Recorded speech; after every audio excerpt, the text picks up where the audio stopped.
Lovecraftian monsters again, still with the Ifian narrator from the previous episode.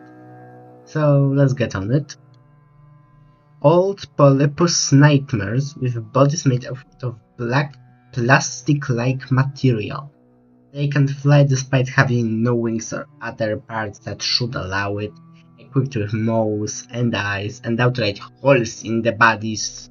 Very few of us have seen a pod. They are trapped underground and no one gets near those trapdoors to the underground, but are once responsible for the gigantic basalt towers.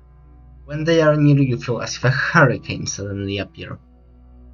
This particular drawing took me a lot of effort to avoid making it too similar to a shoggoth, so I gave it so it got the holes, it got the limbs with 5 like toes like they are described to have. It got a lot of moss. I like this design a lot.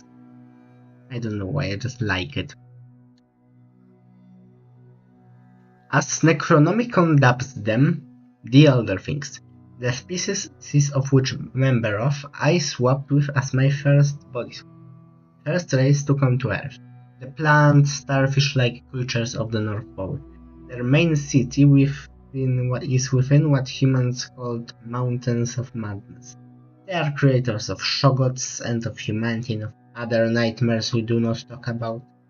Some scholars propose polyps to be some incomplete variant of a shoggoth, but evidence is lacking in that matter of civilization. They were greatly advanced.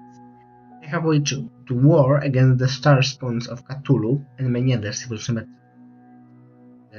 They lost to the star spawns, but held off surprisingly well. Well, that war is the only time I have seen a carcass of a star spawn. I feel like this guy looks a bit goofy due to the eyes on the head, but I don't know, maybe it's just me.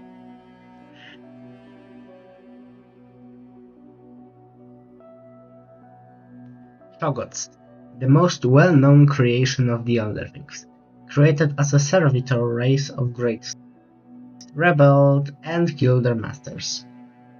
Amorphous blobs of many shapes were used as a weaponry sometimes, but mostly as a workforce that could become any necessary tool thanks to being able to shape their bodies into various tools. In original, they were ingrained with deep loyalty that did not finally work out in the end because they rebelled. They were the first attempt of the Elder Things at life-making, due to which they aren't capable of holding a single shape really rather well. They rather have troubles holding its shape. With these guys, I also took effort to make them different from polyps, so they got the heads on the bodies, need to look like they are more blobbish, amorphous, shape-shifting. They don't have holes or legs, they are just a blob.